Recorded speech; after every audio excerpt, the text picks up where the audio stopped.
Yes, the representatives from California have the floor in the internet-only segment of the Will and Willie program.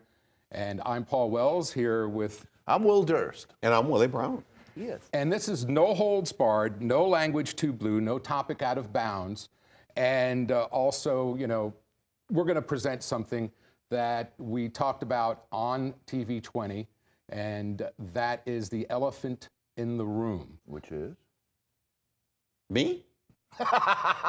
Racism, how it has affected the entire term. Yeah. And there is a video out by Randy Newman that is available on YouTube only and available for download on none such site. And we're going to watch this video. It's a surprise, but it's called "I'm Dreaming of a White President" by Randy Newman. Let's go to it.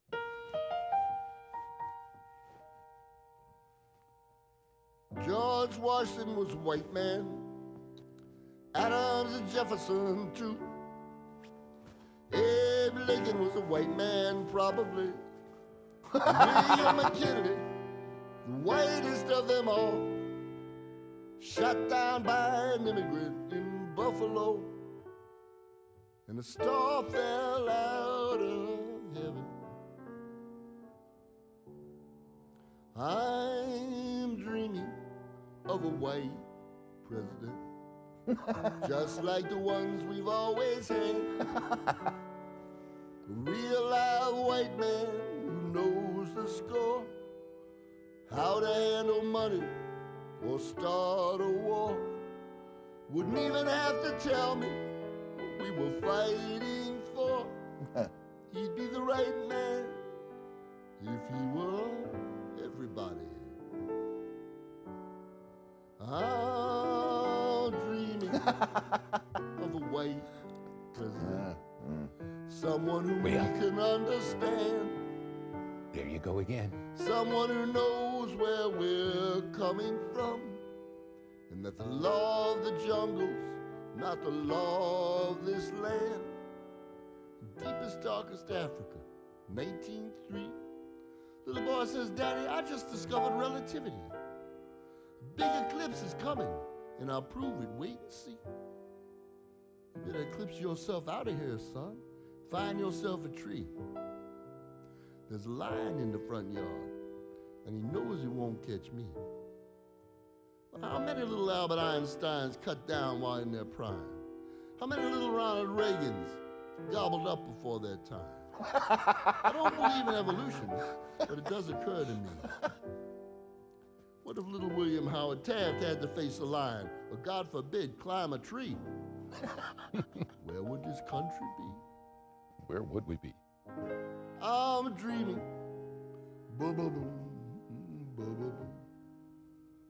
These things have never been this bad. So it won't run the 110 seconds flat. So I won't have a pretty jump shot or be an Olympic acrobat. So I won't know much about global warming. Is that really where you're at? He won't be the brightest, perhaps, but he'll be the whitest, and I'll vote for that. Whiter than this, yes. Whiter than this, yes. Whiter than this, yes. Whiter than this, oh yeah.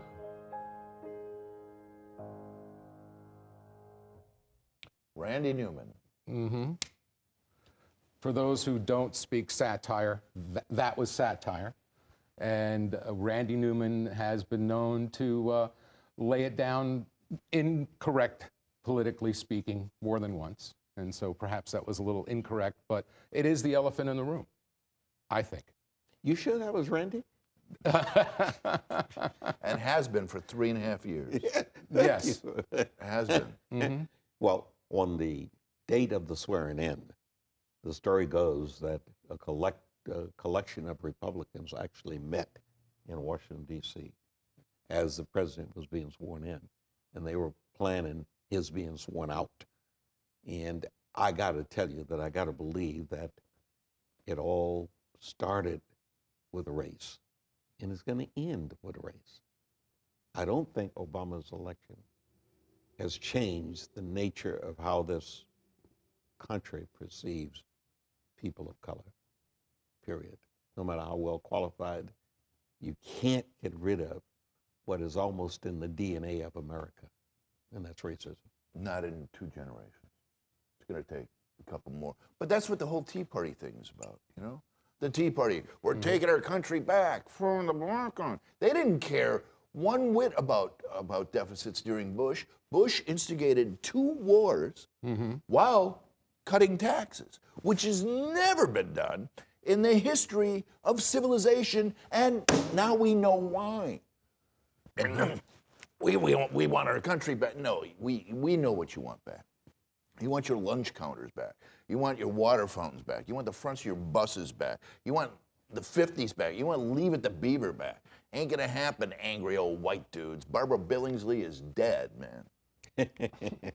And I think that Governor Romney kind of tiptoes around, and I've got nothing against anybody's religion, absolutely not.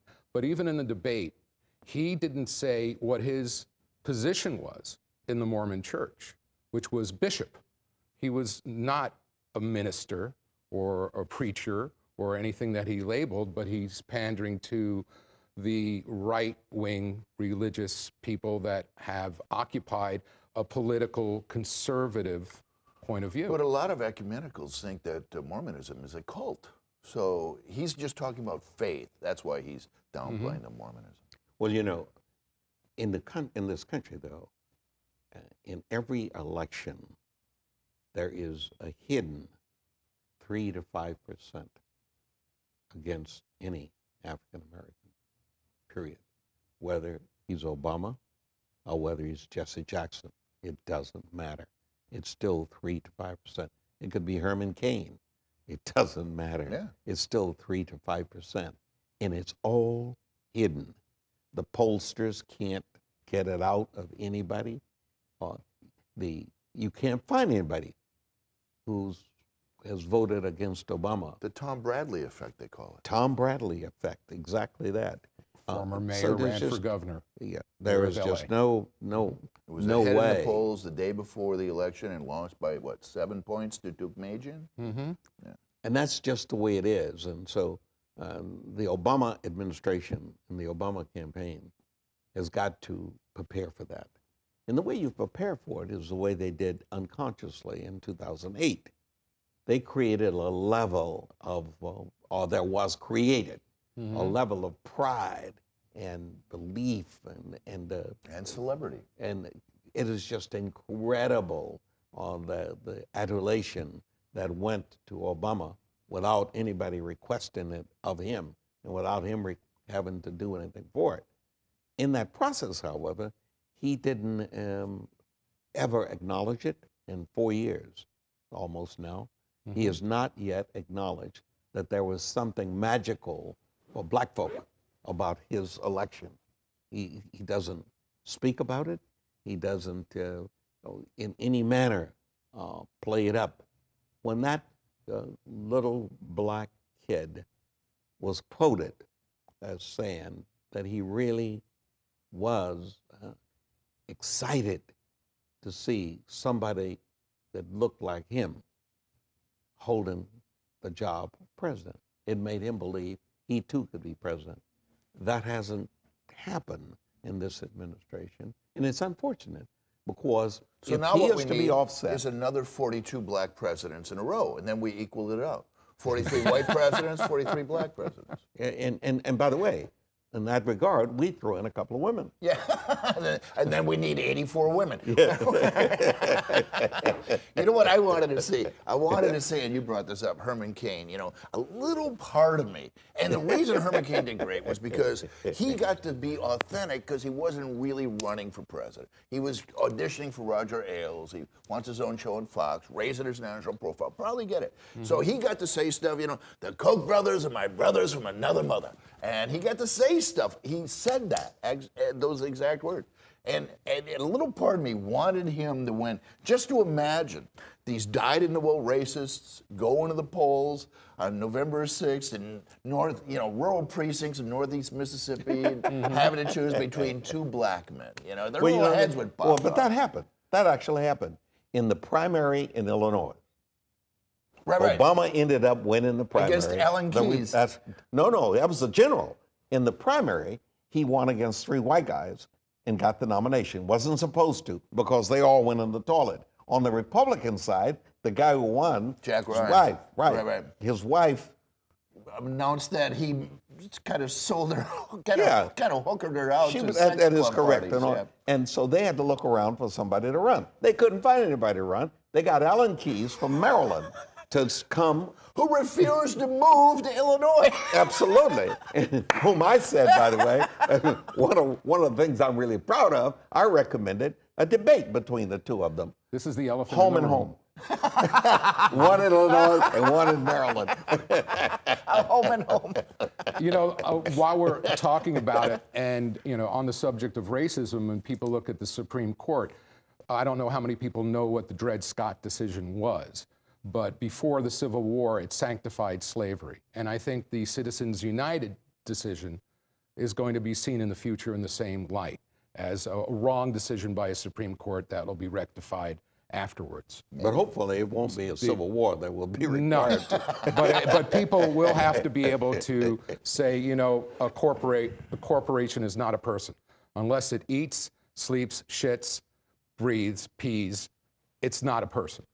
But you know how long it took? And laughs and cries. My favorite line of the year, it was on the internet, and Trudeau took it for Doonesbury, but it started on the internet, was, "I will not believe a corporation is a person until Rick Perry executes one." And there you go, and that wraps it up for our pre-election special. God willing, we'll still have a country we can speak freely in next year, and we will be back for a year-end review. Thank you for joining us on the Will and Willie Show pre-election special. Go vote. Go you don't vote. vote, you can't bitch. That's right. You lose your right to complain if you don't vote. And on the Newman special, check Lincoln's eyes. Check Lincoln's eyes. Willie Brown, Will Durst, thank you for joining us again. And thank you.